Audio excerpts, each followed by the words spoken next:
Have you noticed something subtle happening in society? It's not dramatic and there's no headline that says it outright, but if you look closely, you can feel it. We're slowly withdrawing. Neighbourhoods aren't like they used to be. Fewer people now know the names of their neighbours. And more often than not, families are more geographically scattered. Many of us work remotely. We order food instead of gathering around tables. We message instead of meeting, and we scroll instead of sitting together. The structures that once created automatic belonging, the community halls, the religious gatherings, local clubs, extended family dinners, even consistent workplaces, they've shrunk. We've gained speed, we've gained efficiency, we've gained convenience, but something deeply human has been quietly reduced. And that's shared presence. And when shared presence reduces for long enough, something else begins to rise. Chronic loneliness.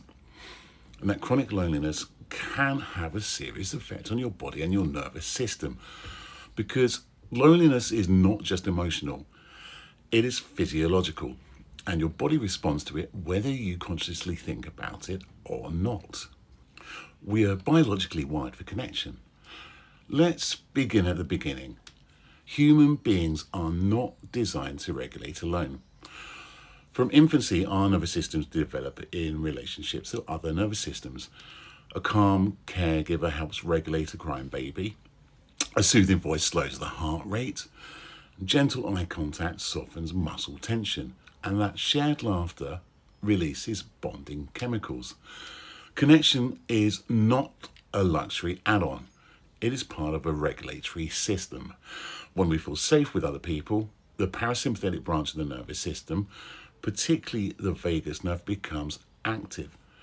Heart rate steadies, breathing deepens, digestion functions smoothly, and muscles relax.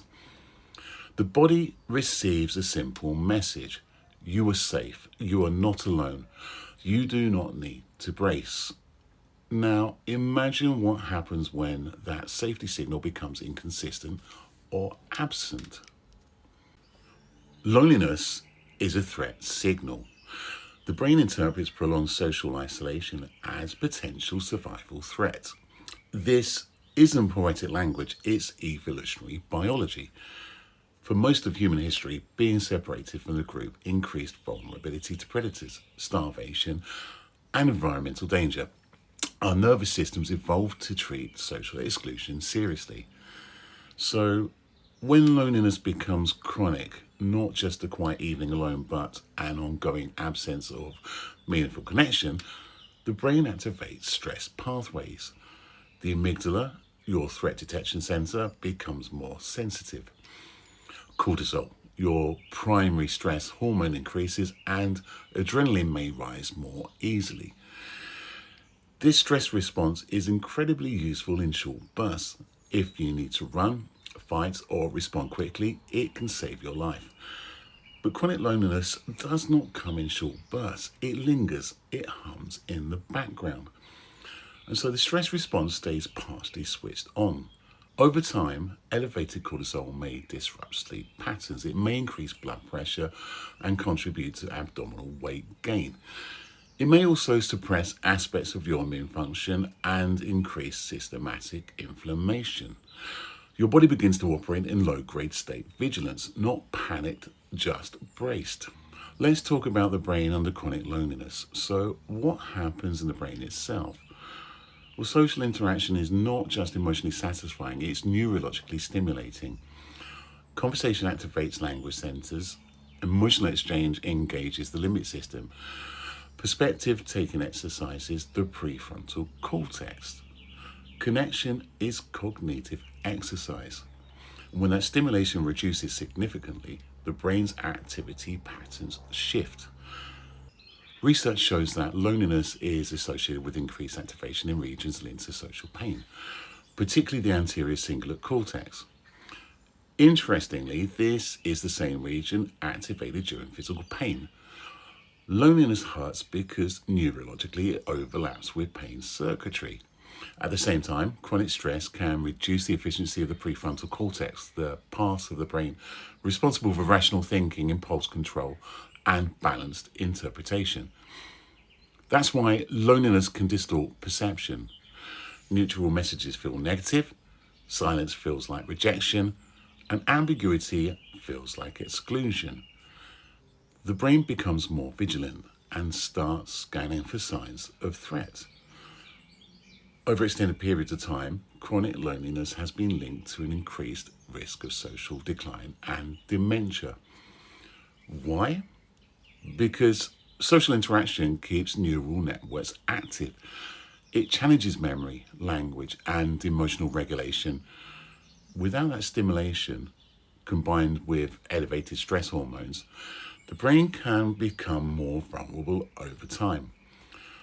Connection is not just emotional nourishment, it is neurological nourishment. So, what are the effects on the immune system and the body?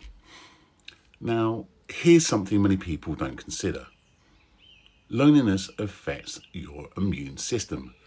Studies have found that chronic social isolation is associated with increased levels of inflammatory markers in the body.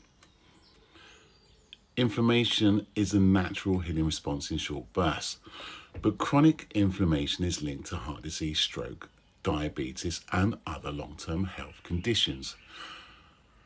Some large-scale analysis suggests that the mortality risk associated with chronic loneliness is comparable to smoking heavily. That's not hyperbole.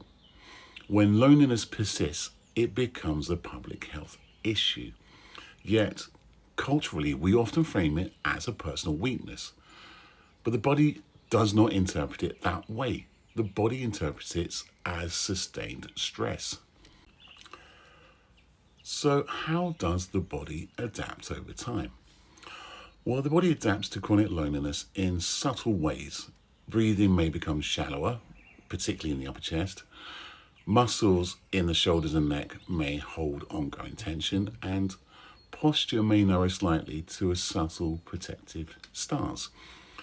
Heart rate variability, a key indicator of nervous system flexibility, can decrease, and lower variability is associated with reduced adaptability to stress. In other words, the body becomes less flexible, less fluid, and more guarded.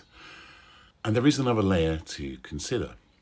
If early life involved relational inconsistency, emotional neglect, unpredictability, or rejection, then chronic loneliness in adulthood can reactivate those procedural memories. Procedural memory is not story-based, it's sensational-based. You may not think this feels like childhood, but your body may tighten in the same way. Your chest may constrict, your stomach may drop, and a familiar sense of invisibility may resurface. Loneliness doesn't just reflect the present, it can awaken the past. Now we arrive at the cycle, the behavioural feedback loop. When your nervous system is on alert, you behave differently. You might withdraw to avoid potential rejection. You might overanalyze text messages. You might assume people are losing interest. You might overfunction to prove your value, or emotionally shut down to prevent disappointment. These behaviours are protective, but they also create distance, and distance reinforces loneliness. The nervous system then says, see, it's not safe, and the cycle continues. Loneliness alters perception. Altered perception changes behaviour. Changed behaviour reduces connection, and reduced connection increases loneliness. It's a closed loop. Let's talk about modern life and chronic isolation. We live in a time where it's entirely possible to go for days without meaningful human interaction.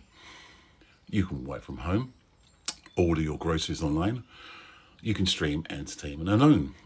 These days, we communicate primarily through text. Your life can be efficient, productive, and structured, and more often than not, quietly disconnected. Our ancestors didn't live this way. They lived in tribes, villages, extended family systems. Interaction for them was unavoidable. Belonging was embedded in daily life. Today, Belonging is optional, and when something becomes optional, it can quietly erode. Biology has not caught up with technology. We're still hardwired for eye contact, for shared meals, for repeated interaction, for being known. When those experiences thin out for long enough, loneliness stops being occasional, it becomes chronic. So, what are the long term costs? Well, what makes chronic loneliness particularly concerning is how subtle it feels. It doesn't always come full steam like a bulldozer. It may feel like low energy, mild irritability, reduced motivation, brain fog, or a persistent sense that something's missing. Meanwhile, your nervous system is working harder than you realize, scanning, bracing itself, preparing. Over years, that state compounds. Stress accumulates, inflammation persists, cognitive load increases. The body and the muscles stay slightly contracted. And because the changes are gradual, they're easy to normalize with a simple, this is just how I am. But sometimes it's not who you are, it's what your nervous system has adapted to. If any of this sounds a bit raw or too familiar, then just pause for a moment. Try not to judge yourself or diagnose yourself. Just notice, has your body been bracing? Has your mind been scanning? Has isolation become your baseline rather than your exception? Chronic loneliness doesn't mean you are flawed or broken. It means your biology is responding to a lack of consistent safety signals. And biology is powerful. I'm going to leave you with this question. If loneliness is shaping your nervous system, your immune system, your cognition, what do you think your future will look like if nothing changes? 5 years from now, 10 years from now, what would your body feel like if it didn't have to stay slightly guarded? What would your breathing feel like if it didn't have to remain shallow? What would your mind feel like if it didn't have to scan for social threat? Loneliness is often invisible, but its effects are not. Your physiology is responding every day. Perhaps the most important question is this: are you willing to let chronic loneliness continue shaping your body? Quietly, persistently, or is it time to become curious about what a different baseline might feel like? Thank you for your time.